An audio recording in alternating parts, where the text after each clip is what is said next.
സങ്കീർത്തനങ്ങളുടെ പുസ്തകം 33:2-6 വരെ ഒരാൾക്ക് വായിക്കും. വ്യക്തമായി.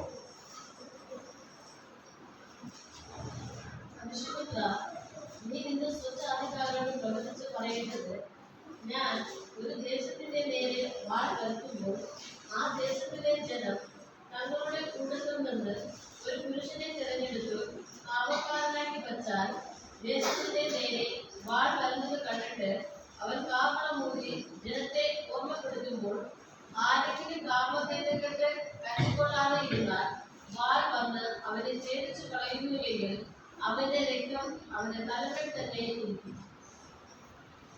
ഈ വചനങ്ങളാലെ ദൈവം നമ്മളെ ഓരോരുത്തരെയും അനുഗ്രഹിക്കുവാനാകട്ടെ.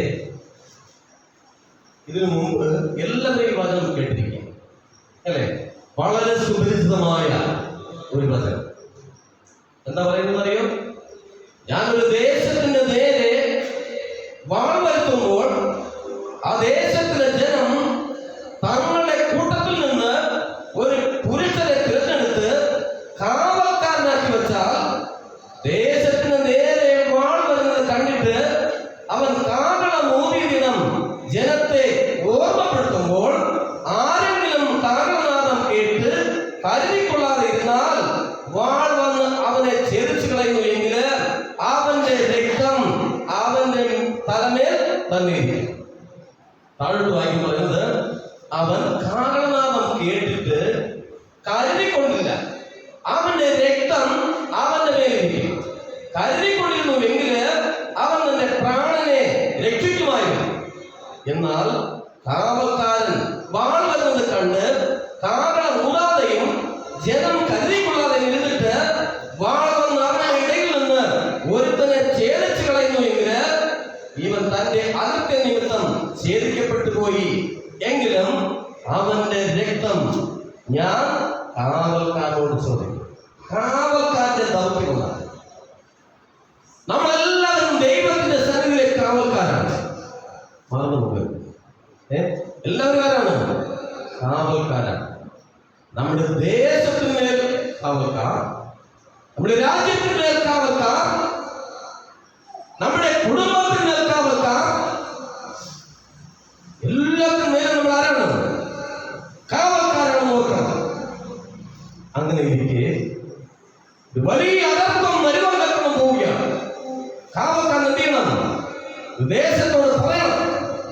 പറഞ്ഞില്ല എങ്കിൽ ആ വലിയ അനർത്ഥം വന്ന് ആരെങ്കിലും മരിച്ചുപോയാൽ ആ മരിച്ച വ്യക്തിയുടെ രക്തം ദൈവം ആരോട് ചോദിക്കും?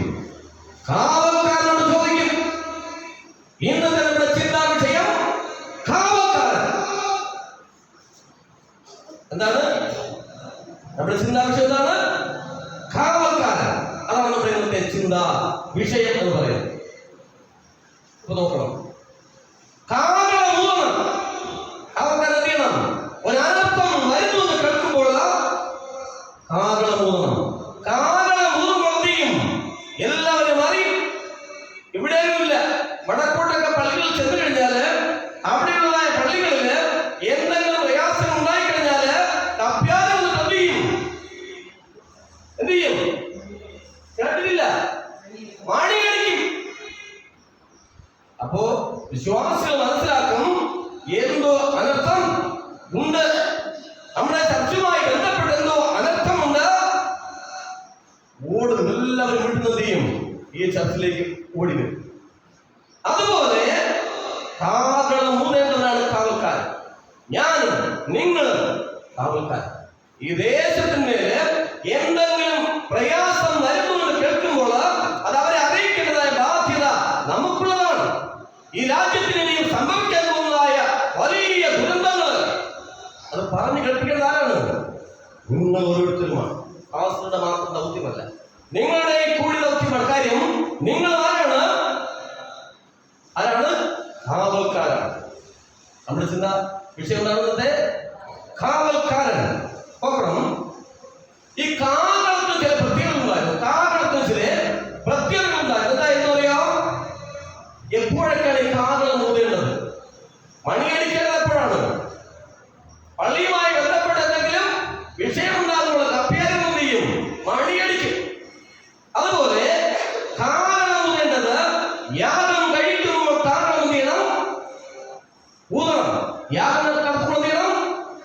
കൂടി എല്ലാവരും അറിയിക്കണം. പിന്നെയോ പടയില് ജയിക്കുമ്പോൾ ഒരു വലിയ പട നയിച്ചു, അതിൽ ജയിച്ചു, ആ സമയത്ത് കാഹളം കൂടി എല്ലാവരും അറിയിക്കണം, ഞങ്ങൾ ജയിച്ചു എന്നുള്ളതായ ഒരു മുന്നറിയിപ്പ്. അപ്പോ കാഹളം തോന്നണം. പിന്നെ ഹോമയാഗം കഴിക്കുമ്പോൾ എന്ത് ചെയ്യണം? കാഹളം ഊതണം. കാഹളനാഥത്തിന് പ്രത്യേകതയുണ്ട് അല്ലേ? അപ്പോ യുദ്ധത്തിന് വിളിച്ചു കൂട്ടുമ്പോൾ എല്ലാവരും യുദ്ധം നടക്കാൻ പോവുകയാണ്, എല്ലാവരും എന്ത് ചെയ്യണം? ഒരുമിച്ച് കൂടണം എന്നറിയിക്കേണ്ട എന്തിയുമായിരുന്നു? കാഹളം ഊതുമായിരുന്നു. ഇനി അവസാനമായിട്ടുള്ളതായ ഒരു കാഹളമാണ് എപ്പോഴും അറിയാമോ? വിശ്വാസികള് രൂപാന്തരപ്പെടുവാൻ. അതെപ്പോഴാണ്? അറിയില്ല. 1 തെസ്സലോനിക്കർ വായിക്കേ. 1 തെസ്സലോനിക്കർ 4-ാം അധ്യായം 16-ഉം 18-ഉം വാക്യം വായിക്കുമ്പോൾ ദൈവത്തിന്റെ അവസാനത്തെ കാഹളനാദം വായിച്ചേ. കർത്താവ് താൻ ഗംഭീരനാദത്തോടും പ്രധാന ദൂതന്റെ ശബ്ദത്തോടും ദൈവത്തിന്റെ കാഹളത്തോടും കൂടെ സ്വർഗ്ഗത്തിൽ ഇറങ്ങി വരികയും ക്രിസ്തുവിൽ മരിച്ചവർ മുമ്പേ ഉയർത്തി നിൽക്കുകയും ചെയ്യും. ഈ സമയം ഒരു കാഹളനാദമുണ്ട് അല്ലേ? എന്തിനു വേണ്ടിയാണ്? വിശ്വാസികൾ രൂപാന്തരപ്പെടുവാനുള്ള കാഹളനാദം. അപ്പൊ കാഹളനാദത്തിന് ഒരു പ്രത്യേകത ഉണ്ടല്ലേ? കേട്ടു കഴിഞ്ഞു. എപ്പോഴൊക്കെയാണ്? യാഗം കഴിക്കുമ്പോൾ, പടയിൽ ജയിക്കുന്നതിന്, ഹോമയാഗം കഴിക്കുമ്പോൾ, യുദ്ധത്തിൽ വിളിച്ചു കൂട്ടുമ്പോൾ വിശ്വാസികൾ രൂപാന്തരപ്പെടുവാൻ വേണം. എന്തുമായിരുന്നു? കാഹളമുമായിരുന്നു അല്ലേ? ഇനി കാവൽക്കാരനെ ചില ആയുധങ്ങളൊക്കെ വേണം അല്ലേ? കാവൽക്കാരൻ എന്ത് വേണം? ആയുധം വേണം. നോക്കണം എന്താ? എഫെസ്യർ 6-ാം അധ്യായം 14-17 വാക്യം എന്താ പറയുന്നത്? കാവൽക്കാരനായിട്ട് നിങ്ങളെ ജോലിക്കെടുക്കുമ്പോൾ ചില ആയുധങ്ങൾക്ക് ദൈവം നമുക്ക് വേണ്ടി വന്നിട്ടുണ്ട്. എന്തൊക്കെയാണ് ആ ആയുധം എന്ന് വിശുദ്ധ വേദപുസ്തകം നമ്മെ പഠിപ്പിക്കുകയാണ്. എഫെസ്യർ 6-ാം അധ്യായം 14-17 ഒന്ന് വായിച്ചേ.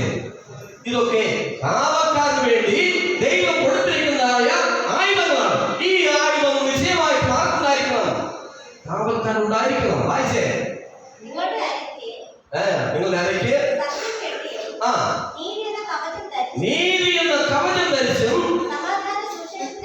സമാധാന സുവിശേഷത്തിനായുള്ള ഒരുക്കം കാലിന് ചെരുപ്പാക്കിയും എല്ലാത്തിനും മീതെ ഉത്തരന്റെ തീയമ്പുകളൊക്കെയും എടുക്കുവാൻ തക്കതായ വിശ്വാസം എന്ന പരിചയം എടുത്തുകൊണ്ട് നിൽപ്പീൻ.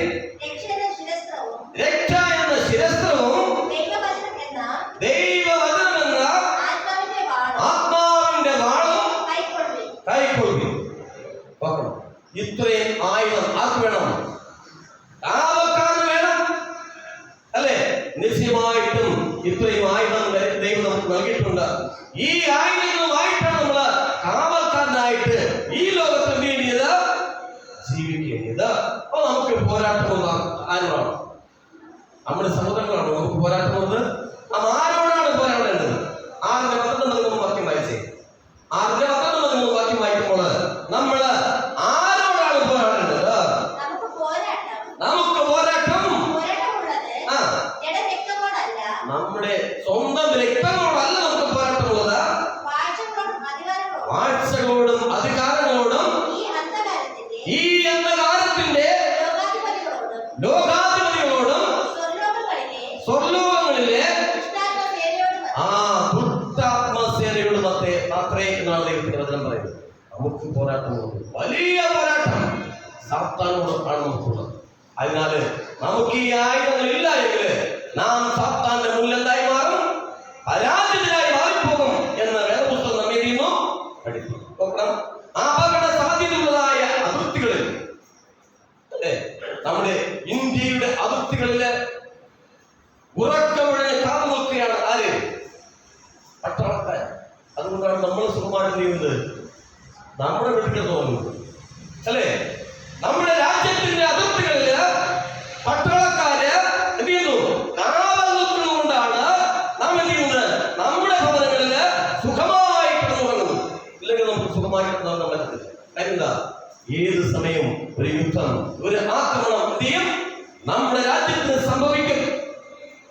അതുപോലെ തന്നെ ഇത്തരത്തില് ഉള്ളവർ ഭൗതികമായ മേഖല എന്ന പോലെ ആത്മീയമായ മേഖലയിലും ഉണ്ട് എന്നുള്ളത് വളരെ അനുഗ്രഹീതമായ ഒരു കാര്യം, അതല്ലേ? അതുകൊണ്ട് ഭൗതികമായ മേഖലകളിലും എന്തുണ്ട്? കാവൽക്കാരുണ്ട്, അല്ലേ? നമ്മുടെ അനേക ദൈവദാസന്മാരുടെ പ്രാർത്ഥന കൊണ്ടാണ് ഈ രാജ്യം വലിയ നാശനഷ്ടങ്ങൾ കൂടാതെ ഇങ്ങനെ സംരക്ഷിച്ചു നിർത്തിയിരിക്കുന്നു, അല്ലേ? അനേക ദൈവദാസന്മാരുടെ പ്രാർത്ഥന മൂലം, അല്ലെങ്കിൽ ഇന്നേ നശിക്കണം നമ്മുടെ രാജ്യം.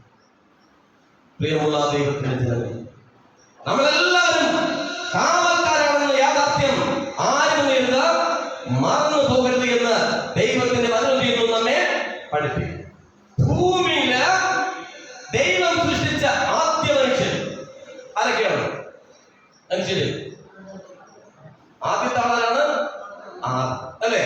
ഭൂമിയില് ദൈവം സൃഷ്ടിച്ചതായ ആദ്യ മനുഷ്യന്റെ ജോലി ആരംഭിക്കുന്നത് ഒരു കാവൽക്കാരനായിട്ടാണ്, അല്ലെ? അപ്പൊ എല്ലാവരും കാവൽക്കാരാണ്. ദൈവം സൃഷ്ടിച്ചതായ ആദ്യ മനുഷ്യൻ ആദത്തെ ദൈവം സൃഷ്ടിച്ചു. ഏതെൻ തോട്ടത്തിലാക്കിട്ട് പറഞ്ഞു, നീ ഇവിടെ എന്ത് ചെയ്യണം? വേല ചെയ്യണം, കാക്കയും വേണം. കാവൽക്കാരനാക്കിയിരിക്കുകയാണ്. യഥാർത്ഥത്തിൽ ഈ ഏതെൻ തോട്ടത്തിൽ കൊള്ളക്കാരും വല്ലതും ഉണ്ടായിരുന്നോ? പിടിച്ചുപറിക്കാരോ മോഷ്ടാക്കളോ ഉണ്ടായിരുന്നോ? ഏതെൻ തോട്ടത്തില് ദൈവം കാവൽക്കാരനെ വെച്ചു? ഇല്ല, അല്ലേ? എങ്കിലും ദൈവം എന്ത് ചെയ്തു? ആദാമിനെ കാവൽക്കാരനായിട്ട് എന്ത് ചെയ്തു? ഉൽപ്പത്തി 2-ാം അധ്യായം 8-15 വാക്യം, 8-ാം വാക്യവും 15-ാം വാക്യവും വായിച്ചേ. അനന്തരം യഹോവയായ ദൈവം കിഴക്ക് ഏദനില് ഒരു തോട്ടമുണ്ടാക്കി താൻ സൃഷ്ടിച്ച മനുഷ്യൻ എന്ത് ചെയ്തു? അവിടെ ആക്കി. എന്നിട്ടോ 15-ാമത്തെ വാക്യം,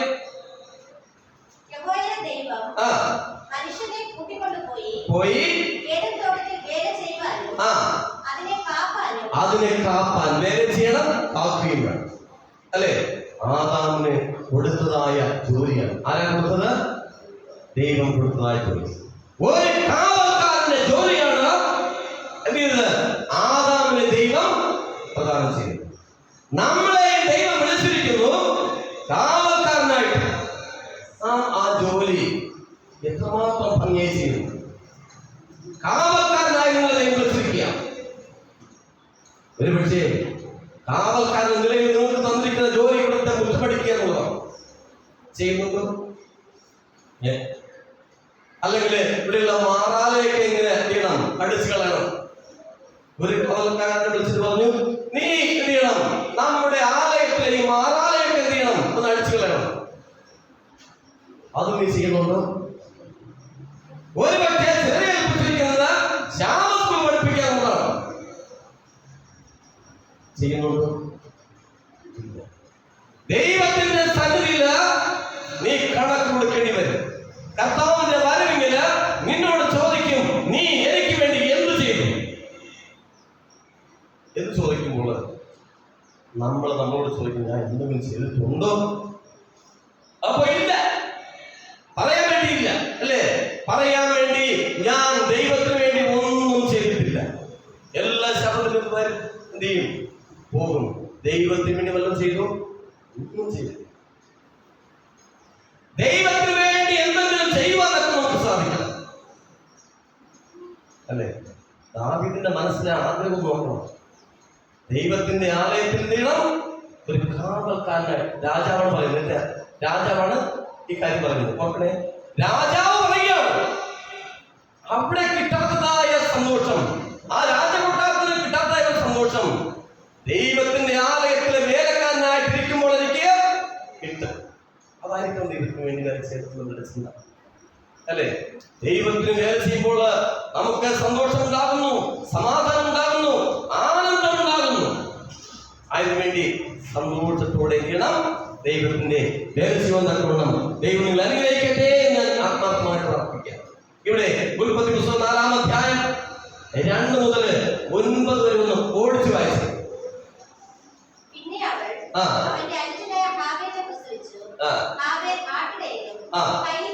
ശ്രദ്ധിച്ചിരിക്കണം, ഞാൻ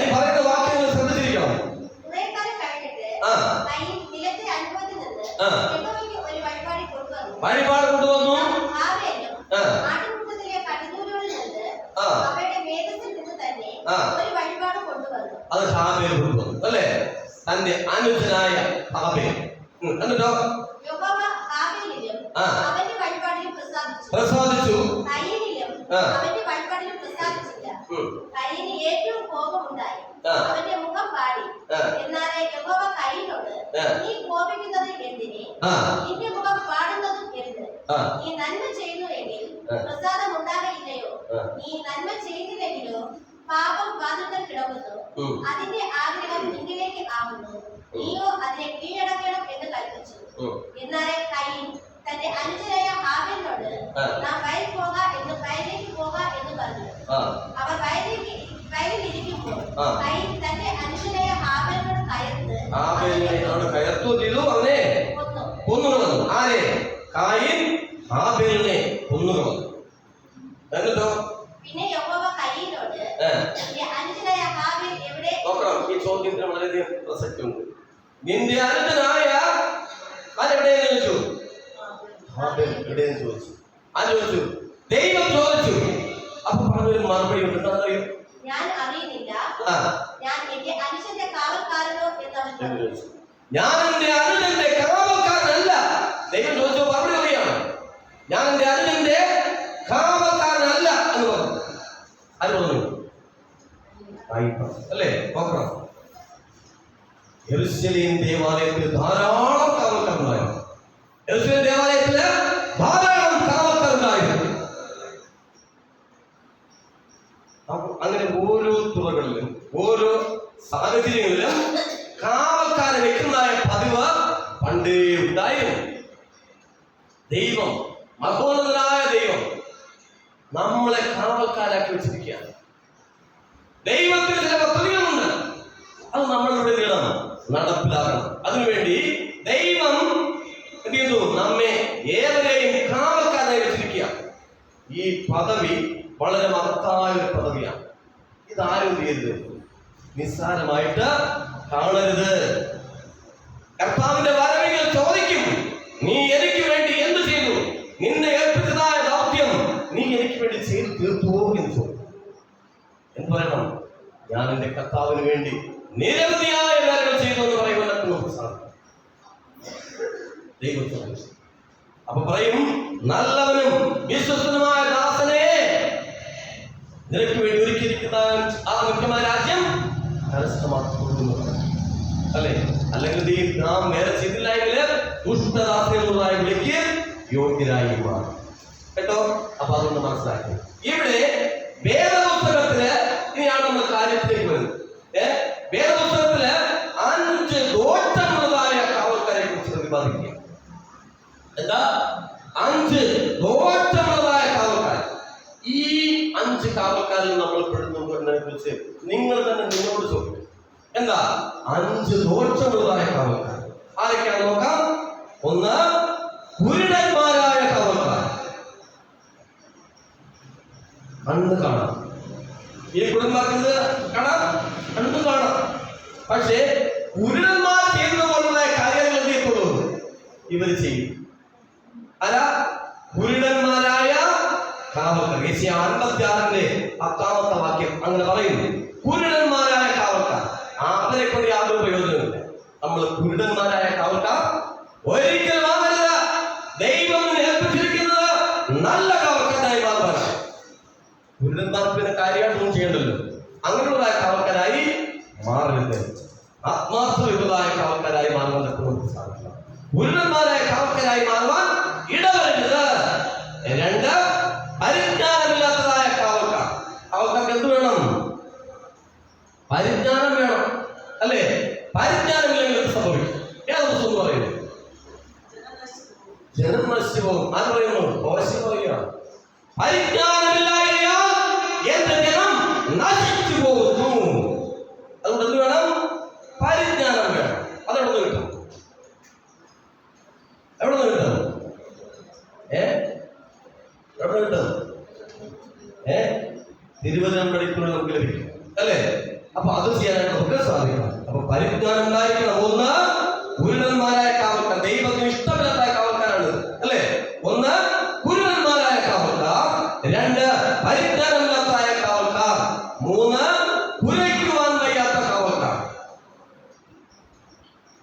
ശരി, നമ്മുടെ വീടുകളിൽ പട്ടിയെ വളർത്താറുണ്ടല്ലേ, നായെ വളർത്താറുണ്ട്. എന്തിനു വേണ്ടിയാണ്? സൂക്ഷിക്കാൻ വേണ്ടി. നമ്മുടെ വീട്ടിലുള്ളതായ കാര്യങ്ങളൊക്കെ സൂക്ഷിക്കാൻ വേണ്ടി, ആരെങ്കിലും വരുന്നെങ്കിൽ എന്ത് ചെയ്യണം, അറിയിക്കാൻ വേണ്ടിയാണ് ചെയ്യുന്നത്. പട്ടികൾ ചിലത് ചെയ്യും, ചില പട്ടികൾ ആരുടെയെങ്കിലും നിഴൽ കണ്ടാൽ അപ്പോഴും ചെയ്യും, കുരയ്ക്കും. ചിലത് കുരയ്ക്കത്തേയില്ല. കൊടുക്കുന്ന ആഹാരം പഠിച്ച് വിശാലമായിട്ട് എന്ത് ചെയ്യും, ആ കിടന്ന് ഉറങ്ങിക്കൊള്ളും. അങ്ങനെയുള്ള പട്ടികളും. അപ്പൊ എന്ത് ചെയ്യണം? ഉരയ്ക്കുവാൻ വയ്യാത്ത കാവൽക്കാരായി മാറരുത്, ഉരയ്ക്കുന്നവരായി മാറണം, അല്ലേ? പട്ടിയുടെ വേഷം കിട്ടിയാൽ എന്ത് ചെയ്യണം? പട്ടിയുടെ വേഷം കിട്ടിയാൽ ഉരയ്ക്കണം. സിംഹത്തിന്റെ വേഷം കിട്ടിയാലോ ഗർജിക്കണം. സിംഹത്തിന്റെ സ്വഭാവമാണ്, അല്ലേ? നമ്മൾ എന്തായാലും കാവൽക്കാരാണ്. ആ ജോലി എന്ത് ചെയ്യണം? ഭംഗിയായി ചെയ്യുവാൻ നമുക്ക് സാധിക്കും, അല്ലേ? പട്ടിയുടെ വേഷം കിട്ടിയാൽ എന്ത് ചെയ്യണം? ഉരയ്ക്കണം. സിംഹത്തിന്റെ വേഷം കിട്ടിയാലോ ഗർജിക്കണം.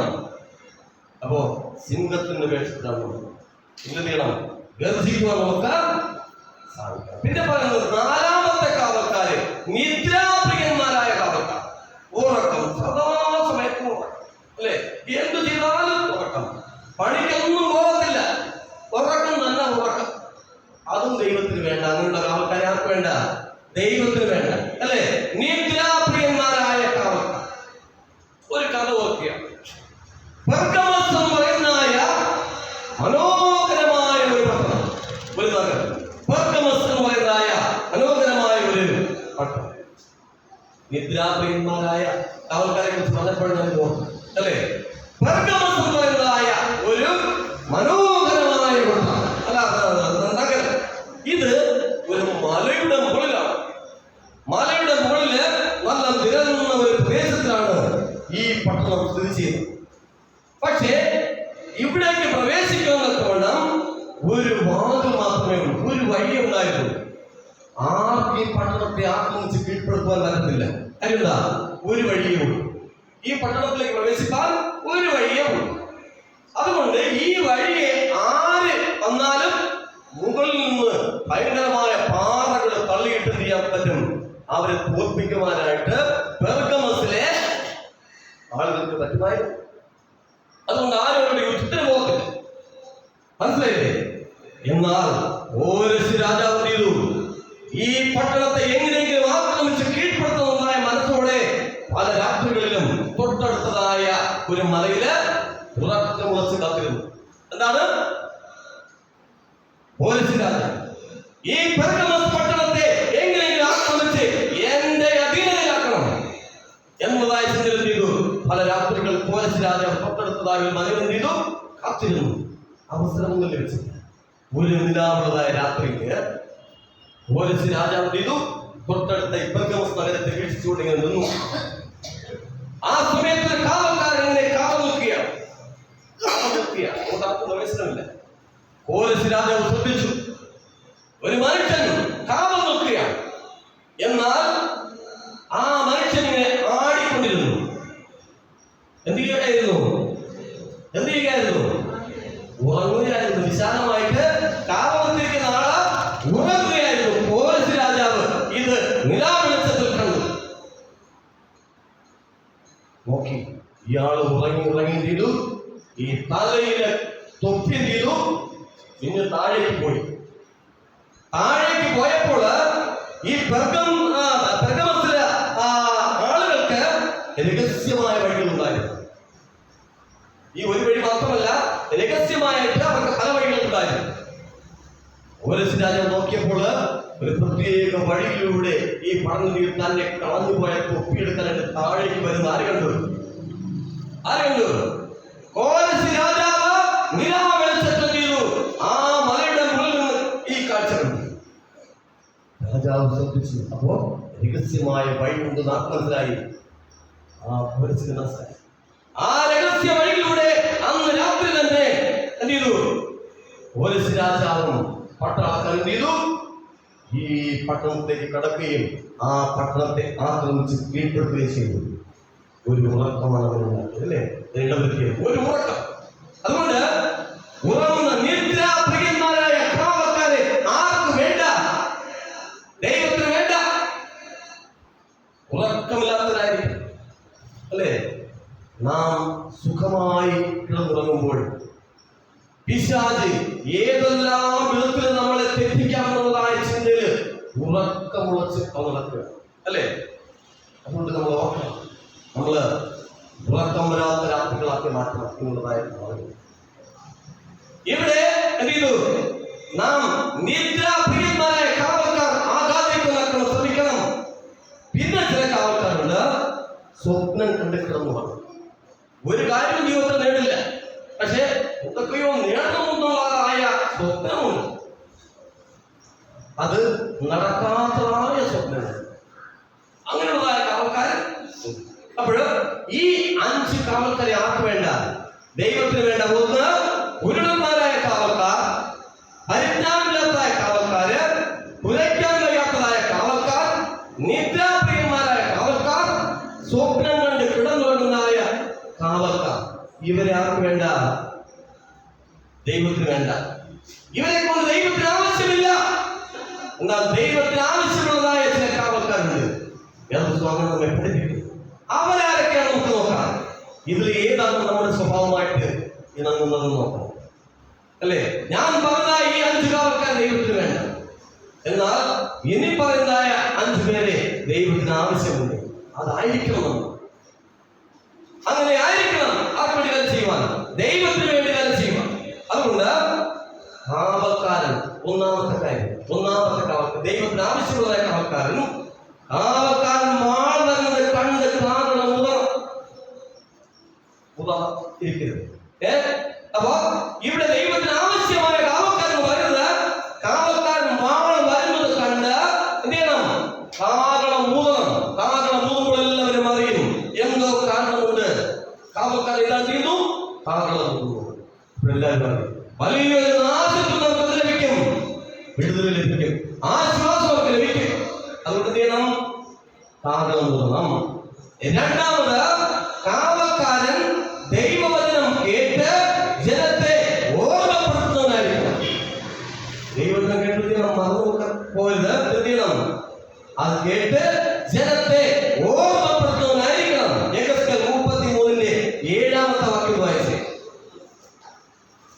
കാവൽക്കാരൻ ദൈവവചനം കേട്ട് എന്ത് ചെയ്യണം?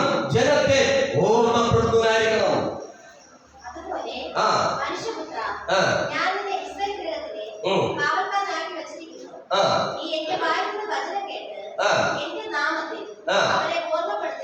ഓർമ്മപ്പെടുത്തണം. മതി. ദൈവം നിങ്ങൾക്ക് അവരോധിക്കണം, മറ്റുള്ളവരോട് നീ ഓർപ്പിക്കണം, പറയണം. അവരെന്ത് ചെയ്യണം? രക്ഷയിലേക്ക് കൊണ്ടുവരണം. അതാണ് ദൈവത്തിന് ഇഷ്ടമായ കാവൽക്കാരൻ. അടുത്തത് മൂന്നാമത്തെ കാവൽക്കാരൻ എന്ന് പറയുന്നത്, കാവൽക്കാരൻ ദുഷ്ടനെ പ്രബോധിപ്പിക്കുന്നവനായിരിക്കണം, അല്ലേ? ദുഷ്ടനെ പ്രബോധിപ്പിക്കാൻ പോകുമോ? ഒരു ദുഷ്ടനോട് അവൻ നല്ല കാര്യം പറഞ്ഞുകൊടുക്കാൻ അവൻ അംഗീകരിക്കുമോ?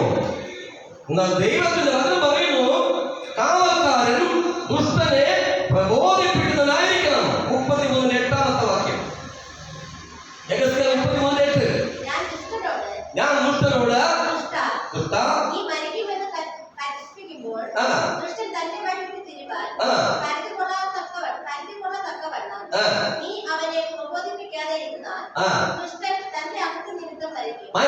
മരിച്ചു കഴിഞ്ഞാല് അപ്പൊ ദുഷ്ടനെ പ്രബോധിപ്പിക്കുന്നതായിരിക്കും. ദുഷ്ടനെ പ്രബോധിക്കാതെ പോകും ഇല്ല, അല്ലേ?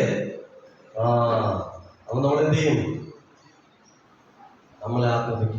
അതുകൊണ്ട് എന്ത് ചെയ്തില്ല? ദുഷ്ടനെ പ്രബോധിപ്പിക്കുന്നതൊക്കെ വേണം ആരും കണ്ടുപോകും. എന്നാൽ ദൈവത്തിന്റെ വചനം പറയുന്നു, നീ ദുഷ്ടനെ പ്രബോധിപ്പിക്കുന്നവൻ ആയിരിക്കണം. അതാണ് ദൈവത്തിന് ഇഷ്ടമുള്ളതായ കാവൽക്കാരൻ. അടുത്തത് 4ാമത്തെ കാവൽക്കാരൻ എങ്ങനെയായിരിക്കണം?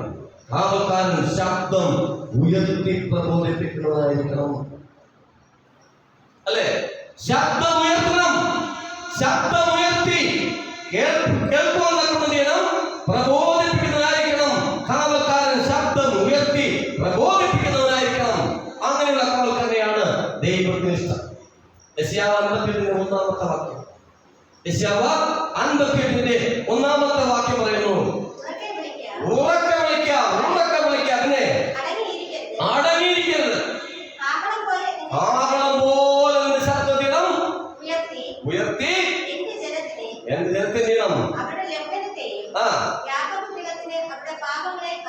അറിയിക്കാം. ഇതാണ്.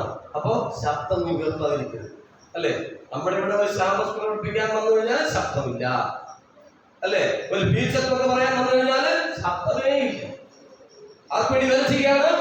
ദൈവത്തിന് വേണ്ടി. ശബ്ദം ഉയർത്തി ദൈവിക നാമങ്ങള ശബ്ദം ഉയർത്തി പറയണം. എന്ത് ചെയ്യണം? ശബ്ദം ഉയർത്തി വേണം ദൈവിക കാര്യങ്ങൾ ചെയ്യും. അപ്പോ നാലാമത്തെ കാര്യം, കാവൽക്കാരൻ ശബ്ദം ഉയർത്തി പ്രബോധിപ്പിക്കുന്നവൻ ആയിരിക്കണം എന്ന് പറയുന്നു. അഞ്ചാമത്തെ കാര്യം നോക്കാം.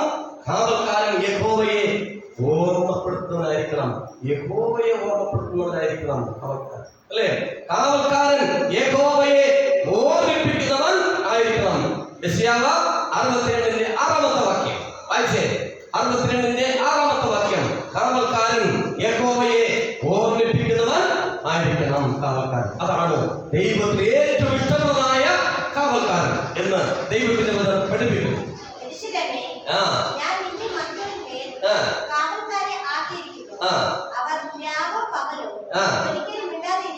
മിണ്ടാതിരിക്കത്തില്ല. മിണ്ടാതിരിക്കുന്ന കാവൽക്കാരനെ വേണ്ട ദൈവത്തിന്. പിന്നെ യഹോവയെ ഓർമ്മിപ്പിക്കുന്നവനെ സ്വസ്ഥമായിട്ട്, അല്ലേ എന്നാണ് ദൈവത്തിന്റെ വചനം പറയുന്നത്. അതുകൊണ്ട് കാവൽക്കാരൻ യഹോവയെ ഓർമ്മിപ്പിക്കുന്നവനായിരിക്കണം. ശബ്ദം ഉയർത്തി മിണ്ടാതിരിക്കുന്നത്. ഈ കാവൽക്കാരന്മാരെയാണ് ആർക്കിഷ്ടം? ദൈവത്തിന് ഇഷ്ടം, അല്ലേ? അപ്പോ ദൈവത്തിന് ഇഷ്ടമായ കാവൽക്കാരൻ ആരെയാണ്? ആരൊക്കെയാണ് നോക്കാം. ഒരിക്കൽ കൂടി നോക്കാം. ഒന്ന്, കാവൽക്കാരൻ വാൾ വരുന്നത് കണ്ട് കാവൽ ഊതും. അങ്ങനെ കാവൽക്കാരൻ ദൈവത്തിന് ഇഷ്ടമാണ്.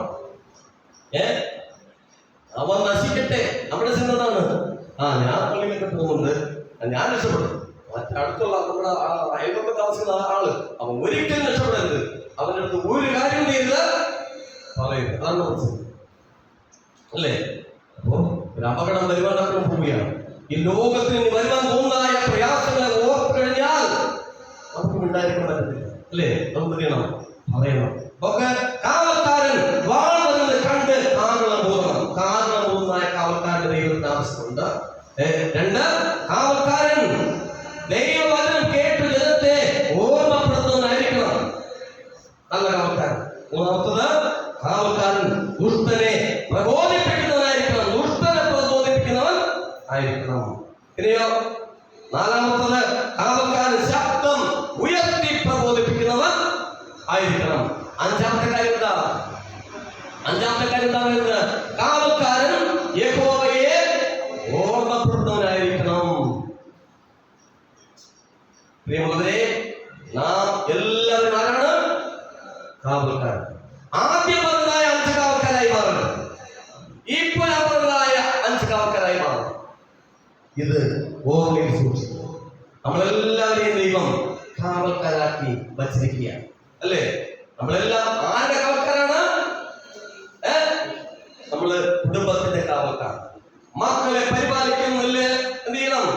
നല്ല കാവൽക്കാരായി മാറണം. കുടുംബം നോക്കുന്നതില് നല്ല കാവൽക്കാരായി മാറണം. ദേശത്തിന്റെ നമ്മൾ നല്ല കാവൽക്കാരായി മാറണം, അല്ലേ? നമ്മുടെ പഞ്ചായത്തിന്റെ നമ്മള് നല്ല കാവൽക്കാരായി മാറണം. രാജ്യത്തിന്റെ നമ്മള് നല്ല കാവൽക്കാരായി മാറണം. നിന്നെ കാവൽക്കാരനെ വെച്ചിരിക്കുന്ന യജമാനൻ വരുവാൻ പോവുകയാണ്. നിന്നെ ആരാണോ കാവൽക്കാരനായി വെച്ചിരിക്കുന്നത് വെച്ചത്, ആ യജമാനൻ വരുവാൻ പോവുകയാണ്. വരുമ്പോൾ ചോദിക്കും, എന്താ ചോദിക്കുന്നറിയോ? കാവൽക്കാര, രാത്രി എന്തായി ചോദിക്കും. അതുകൊണ്ട് അത്ര ചോദിക്കുന്ന ചോദ്യമല്ലേ, അല്ലേ? യെശയ്യാവ് 21-ന്റെ 11-ാമത്തെ വാക്യം വായിക്കുമ്പോൾ അവിടെ പറയുന്നത്, കാവൽക്കാരാ രാത്രി എന്തായി എന്ന് ചോദിക്കുന്ന യേശുവിന്റെ ശബ്ദം, യജമാനന്റെ ശബ്ദം കേൾക്കുവാൻ നേരമായി. എന്താ ചോദിക്കുന്നത്? കാവൽക്കാരനാക്കി നിന്നെ വെച്ചിരിക്കുകയാണ്. അപ്പൊ ചോദിക്കും, രാത്രി യജമാനൻ വന്ന് ചോദിക്കും, കാവൽക്കാരാ രാത്രി എന്തായി? ഏത് സമയമായി? രാത്രി എന്തായി എന്ന് നിന്നോട് ചോദിക്കുന്നതായ സമയം അടുത്തിരിക്കുകയാണ്, അല്ലേ? യേശുവിന്റെ അങ്ങനെ ചോദിക്കുന്നതായ യേശുവിന്റെ ശബ്ദം കാതുകളില് കേൾക്കുവാൻ നേരമായി. അപ്പോൾ നമുക്ക് പറയാൻ സാധിക്കും, കാവൽക്കാര രാത്രി എന്തായി എന്ന് നിന്നോട് ചോദിക്കുമ്പോൾ നിനക്ക് എന്ത് മറുപടി പറയാൻ സാധിക്കും? മറുപടിയുണ്ട്. എന്താണ് പറയേണ്ടതായ മറുപടി? ഇതാണ്: രാത്രി കഴിയാറായി, രാത്രി കഴിയാറായി, പ്രഭാതം അടുത്തിരിക്കുന്നു, പ്രഭാതം അടുത്തിരിക്കുന്നു, രാത്രി കഴിയാറായി, പ്രഭാതം അടുത്തിരിക്കുന്നു. നീതി സൂര്യനായ ക്രിസ്തു, നീതി സൂര്യനായ ക്രിസ്തു രോഗശാന്തിയോടുകൂടെ ഉദിക്കുവാൻ നേരമായിരിക്കുന്നു എന്നാണ് പറയണം. യജമാനോട് പറയണം, നിന്നെ ഇവിടെ യജമാനാക്കി വെച്ചിരിക്കുന്ന കർത്താവ് യേശു ക്രിസ്തു കടന്നു വരുവാൻ പോവുകയാണ്.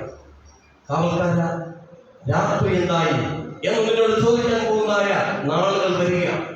അപ്പോൾ പറയണം, എന്താ പറയേണ്ടത്? ഉറങ്ങുന്ന കാവൽ. അപ്പോൾ കാവൽക്കാരനെ ചോദിക്കാൻ വേണ്ടി യജമാൻ വരുമ്പോൾ കാവൽക്കാരനെ കൂളായിട്ടൊന്ന് ഉറങ്ങുകയാണ്. അപ്പൊ പറയും, എന്തായോ, എന്ത് ആയോ ഉണ്ടോ നോക്കിയിട്ട് പറയാം എന്ന്. അപ്പോ കാവൽക്കാരൻ എന്തായിരിക്കണം? വിജിലന്റായിരിക്കണം, ശ്രദ്ധയുള്ളവനായിരിക്കണം, ഉറങ്ങുന്നവനായിരിക്കരുത്. ശ്രദ്ധയോടുകൂടി തന്നെ ഏൽപ്പിച്ചതായ ബലഹീനനായ ആളായിരിക്കണം കാവൽക്കാരൻ. കർത്താവിന്റെ വരവ് ആസന്നമായിരിക്കുന്ന ഈ കാലഘട്ടത്തില് കാവൽക്കാരാക്കി വെച്ചിരിക്കുന്നതായ രാത്രി എന്തായി, രാത്രി എന്തായി ചോദിക്കുമ്പോൾ രാത്രി കഴിയാറായി, പ്രഭാതം എടുത്തിരിക്കുന്നു. അല്ലേ? നീതി സൂര്യനായ ക്രിസ്തു രോഗശാന്തിയോട് കൂടെ ഉദിക്കുവാൻ നേരമായിരിക്കുന്നു എന്ന് പറയുവാൻ കാവൽക്കാരായി നിങ്ങൾക്ക് സാധിക്കും. അതിനുവേണ്ടിയാണ് കർത്താവിന് ഓരോരുത്തരെയും കാവൽക്കാരാക്കി. ഓർക്കണേ, കർത്താവിൽ നിന്ന് പോവുക. യജമാനം എന്ന് ചോദിക്കുമ്പോൾ കൃത്യമായ മറുപടി പറയുവാൻ നിങ്ങൾക്ക് സാധിക്കും. അതിനാൽ വരുന്ന നാളുകളിൽ ദൈവത്തിന് വേണ്ടി ആത്മാർത്ഥമായിട്ട് നല്ല സേവനം ചെയ്യുവാൻ തക്കവണ്ണം, നല്ല കാവൽക്കാരായിരിക്കാൻ തക്കവണ്ണം നിങ്ങൾക്ക് സാധിക്കട്ടെ എന്ന് ആത്മാർത്ഥമായി പ്രാർത്ഥിച്ചുകൊണ്ട് ഞാൻ ഈ വലിയ പ്രബോധനം അവസാനിപ്പിക്കുന്നു. ദൈവം നിങ്ങൾ എല്ലാവരെയും ധാരാളമായി അനുഗ്രഹിക്കുമാറാകട്ടെ. ആമേൻ.